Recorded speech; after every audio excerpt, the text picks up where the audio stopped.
Welcome to Tiki Man of the Viking podcast. And he is Tiki Man. I am H.B. Burlow, the author of the 4-book historical crime series, the Ark City Confidential Chronicles, and the latest, The Day of Calamity, Volume 1 of the Wichita Chronicles. And across the board is the Viking. I am William Bryan Johnson, the author of Hell to Pay and the Dark Cry of Aristid. And we have a special guest today. We have a special guest today, and we're reaching out. We're not going local. We're going all the way down to Oklahoma. Our dear friend, Eric Reitan, who I've known since 2012, I believe, or 2013, when I started attending OWFI, the conference we'll be attending later this May. And introducing our guest. Eric Reitan is a professor at Oklahoma State University, where he teaches philosophy and writes books that philosophically investigate religious teachings. He's also an award-winning fiction author whose short stories have appeared in such venues as the Magazine of Fantasy and Science Fiction, Gamut, The Best of Gamut, and the Weird Horror and Alien Invasions anthologies from Flame Tree Press. His debut science fiction novel, So Eden Sank in Grief, was released in February by Acquired Books and has been described by best-selling author Mark Alpert as a brilliant science fiction parable. I guess we should start out by asking, Eric, what is the novel So Eden Sank to Grief about? Okay, yeah. So imagine a bunch of people wake up in this vast celestial greenhouse in a star-rich corner of the galaxy. None of the constellations are familiar. No memory of how they got there. But a few of them have visions, and the visions appear to be of the Earth being destroyed. Do they believe that these visions are real or not? And how do they interpret them? Have they been rescued by benevolent aliens and put in this paradise-like habitat as a place to start over? Have they been kidnapped by the very aliens who destroyed planet Earth and their zoo exhibits or something like that? So there's a lot of uncertainty for these people. Now, my main characters are Sally and Caleb. They're the first to wake up. And initially they think they're alone because, well, this place is vast and they haven't met anyone else. And they start falling for each other, and it's kind of they start playing at being Adam and Eve. And when they realize there's other people there, they try to keep to themselves to preserve their little Garden of Eden. But unfortunately, other people have different plans, and things start going wrong very quickly as the conflicts that inevitably emerge in the midst of uncertainty, especially when there are people who are absolutely certain, right, that they've got the truth, start fighting. So what I'm hearing here is sci-fi, thriller, romance, and parable. Yeah, that about describes it. Yes, it's definitely a parable. It's, steeped in biblical allusions, right? The Garden of Eden, Adam and Eve. Sally and Caleb are both, kids of they're both church kids who, to some extent, see the world through that lens of stories they've been taught, especially at this moment in their lives when they're sort of grasping for meaning. But they're disillusioned church kids too. I mean, Sally is definitely at best agnostic. Boy, does she believe in those Old Testament stories about their moral lessons, right? Especially the patriarchal ones, right? For her, the story of David and Bathsheba is a really sinister story that is a dire warning as they begin to find themselves drawn into this world on the far side of the forest where a guy named David has set up a village, and he is far from benign. So anyway, yeah, there's definitely parables, there's a reflection on religion, which makes a certain amount of sense because the birth or the origins of this story were from my philosophy of religion blog, where I created this parable. I called the parable of the spaceship, very short little parable, but it was intended to interrogate the question of what do we do when we have to figure out what we think in order to determine what we're going to do, right? When we have to figure out what we think in order to determine what we're going to do, but we don't know what the truth is. It's ambiguous, right? And that's the human condition, right? That's very much the human condition. And Wow. the parable of the spaceship was intended to sort of just interrogate that question. I decided, hey, this has Lost vibes, and I decided to try to develop it into a novel. It became about a lot more than that, but that element is still sort of lurking there in the background. And because this was a philosophy of religion blog that I wrote it for, it was about our religious beliefs. Some people have these religious experiences, other people don't, right? The people who have these religious experiences, some of them just dismiss them as delusional and think, and then there's others who take those experiences very seriously and shape their whole worldview around them. Is that reasonable?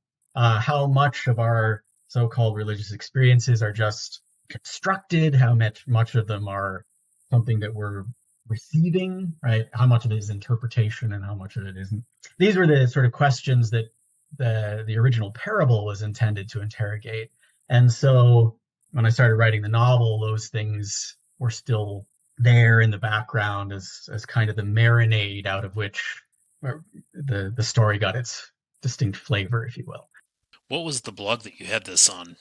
It's my philosophy of religion blog, The Piety That Lies Between, is the name of it. Okay. Which is a reference to Plutarch. Philosopher Plutarch was really opposed to the kind of, well, he called it superstition, but it was the kind of religion that posited these demanding tyrants in the sky who you had to appease, right? And, it was religion on the model of the abusive spouse, where humanity were the abused spouse that needed to walk around on eggshells and make sure that they didn't do anything wrong or make a wrong move to anger the gods. And he thought that was just a horrible kind of religiosity that was a threat to humanity, right? An ancient thinker was commenting on it in his day. We still face that sort of reality today. And he thought that, many atheists in his day were reacting to what he called superstition and sort of rejecting all beliefs out of, just horror at what this kind of superstition does. And he said, but he then concludes by saying, but when they go to atheism, they've jumped right over the piety that lies between, right? So in other words, that his idea is that there's maybe some truth that escapes the evils of superstition that's being missed, right? A baby being thrown out with the bathwater or something like that. Right. And so that was the basis for the title of the. When you started writing this, did you have an exact plot in mind, or did you just kind of write it as you went? We call it like pantsing versus plotting. Yeah, it was. I'm more of a pantser than a plotter. Mm-hmm. And that was very much the case when I started this. I mean, I had the parable that I'd written. So I knew that there were people are going to wake up in a spaceship. They were going to disagree about what was going on. The disagreements were going to lead to conflict, right? And that was basically all I knew. And so I started writing it. We should have conflict. What any good story should have, correct? That's right. Yeah. But then I started writing it, and I had someone my first main character wake up in a spaceship. And initially it was almost like a Star Trek-like spaceship that this character woke up in, and it didn't feel right. It felt too sterile. It didn't seem like the right space for this character.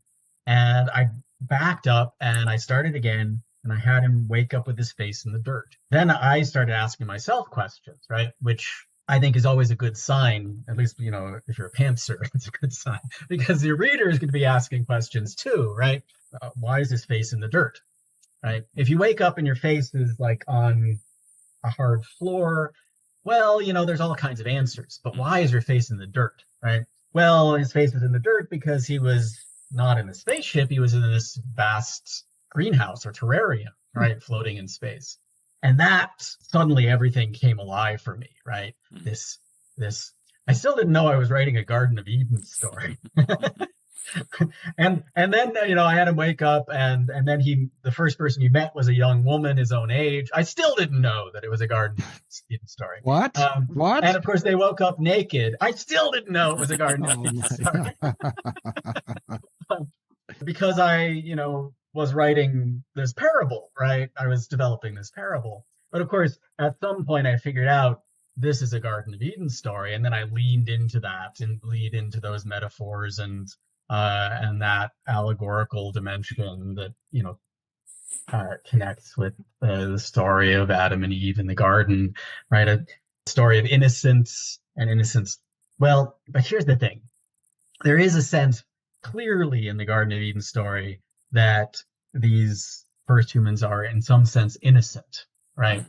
That's a theme. Are they innocent like children are innocent? Well, that has always been my gut level reading, that there's a childlike innocence, which does not entail any kind of moral perfection, and in fact entails quite the opposite. Children have not perfected themselves yet. They are still unformed. They are still figuring out in who the they want to grip of be. all kinds of Figuring out who they want to be. Yeah, they're figuring out who they want, and they're in the grip of all kinds of impulses, right? That are often very unwise, right? I've always, when I've read the Garden of Eden story, they seem to be innocent in that sense, right? They've got impulses that aren't very wise. They don't know who they are yet. They're unformed, right? This is a kind of sideline into some early Christian theology, but there was this early debate, not so much a debate, but two distinct paradigms in early Christianity for understanding the Garden of Eden story. One was offered by Augustine, and it's the one that won out. And Augustine is the one who said Adam and Eve were born without sin. They were born in this sort of with this original righteousness, but they had the capacity to sin, but the capacity not to sin. And sinning was against their natural original state. But they chose to sin and thus corrupted human nature. And there was this fall from grace, and all humans born thereafter had original sin, right? They were in the grip of sin, or slaves to sin for the rest of humanity. And that's the story that sort of prevailed and won. And there's all kinds of, for me, difficulties with that story, right? Philosophical difficulties. Like, why would they choose to sin if they don't have a natural impulse towards it from at the beginning, and this sort of thing? But Irenaeus, this other early church father, had a different understanding of the Garden of Eden. Irenaeus thought that God created the first humans in a childlike state, imperfect, unformed, so that they could have a hand in their own development, right? Granted freedom and an unformed state, they could participate in the act of creation itself, help to sort of produce the end state and be part of the creative process, right? So that was Irenaeus's picture, and that the fall, or the falling out, is that as children tend to do, they mess up in this process, and they reach a point where they have to strike out on their own, right? And the Garden of Eden story, kind of metaphor for childhood and then striking out on your own because you're rebelling against your parents, and because you want to figure out yourself, what the world is going to be like. Yeah. Well, when I realized that this was a Garden of Eden story, I knew it wasn't going to be an Augustinian Garden of Eden story. It was going to be an Irenaean Garden of Eden story. That is, if Sally and Caleb are innocent, they're not innocent in this way of being, pure or anything like that, but rather they are unformed and need to figure out who they are. Right? And along with that, the reader will also follow along trying to figure out who Sally and Caleb are as well. Mm-hmm. So that's they're trying to figure out who they are, the reader is trying to figure out who they are too. I mean, another thing, of course, is that Sally and Caleb don't come to this new garden out of nowhere. They have personal histories, and they're both teenagers. They're both 18 years old, but they're teenagers with trauma, right? And trauma is part of what drives them, and figuring out how to deal with trauma is part of what drives them. That, interestingly, is also part of Irenaeus's theology. That all these theologies are trying to deal with the problem of evil. Like, why is there evil, right? Why do bad things happen to good people, and this sort of thing? And part of Irenaeus's answer is that challenge and hardship and trauma push us to self-develop, right? And provide the sort of impetus to sort of develop ourselves into fully fledged humans. I do have a question. This is interesting. We're talking religion and philosophy, and yet for the title of the book, you chose a line from a Robert Frost poem. How did that come about? Yeah. No, I was scrambling around for a title for this for a long time. And we can talk more about this in a bit.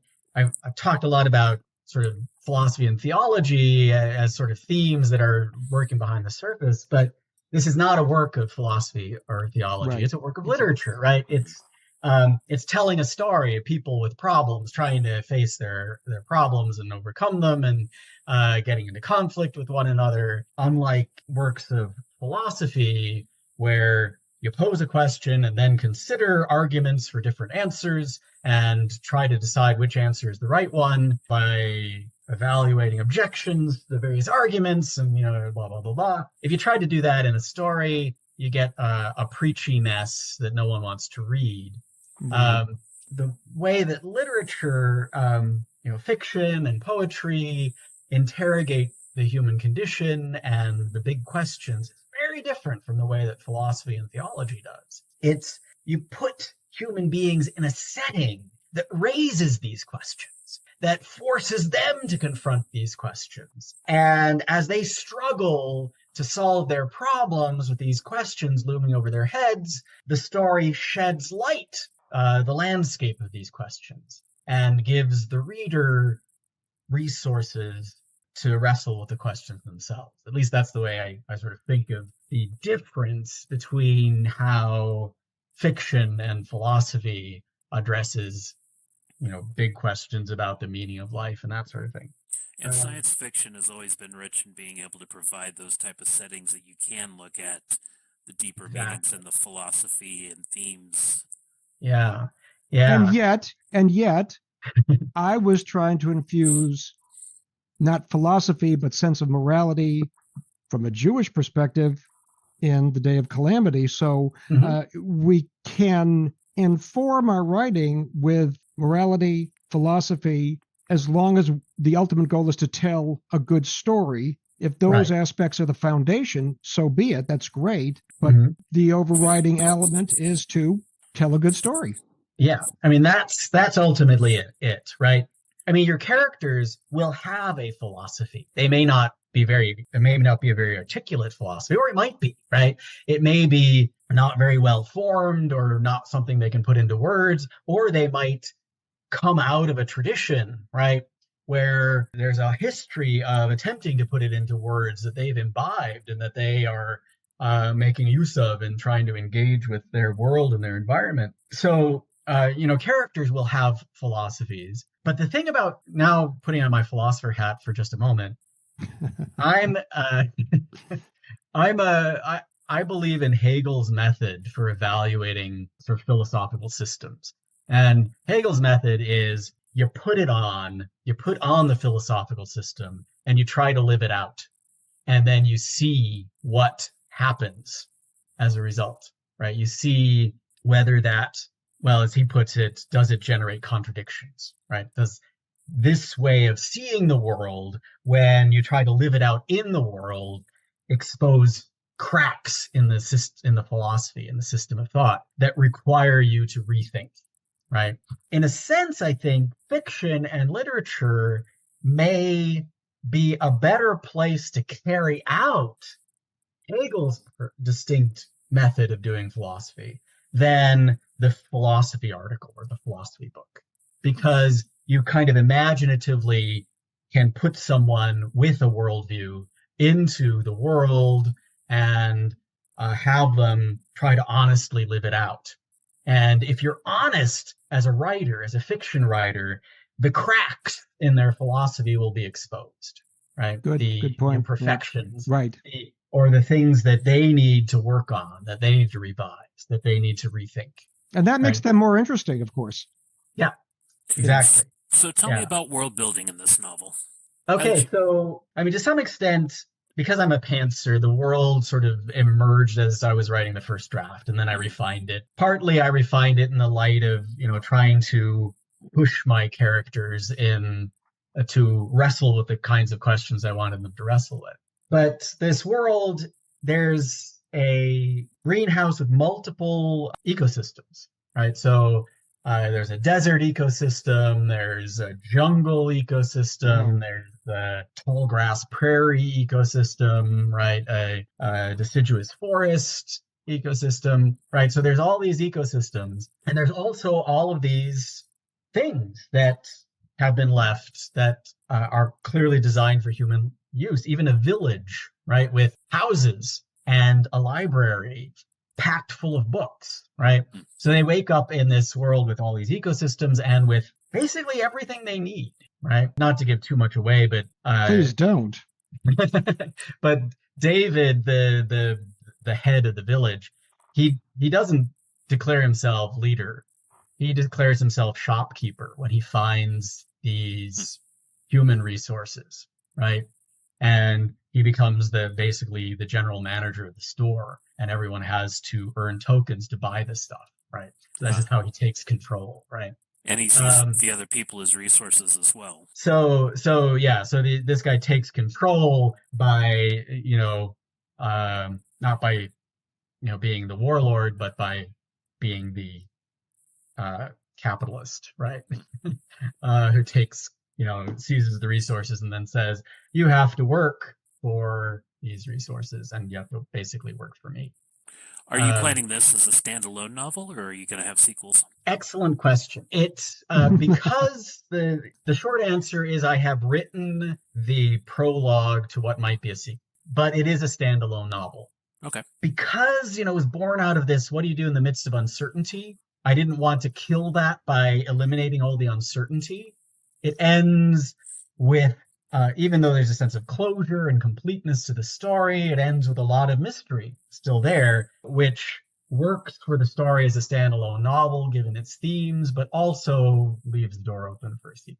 Excellent. I was going to say, another piece of the world building is that they realize eventually that if you imagine that this is a cylinder in space, right?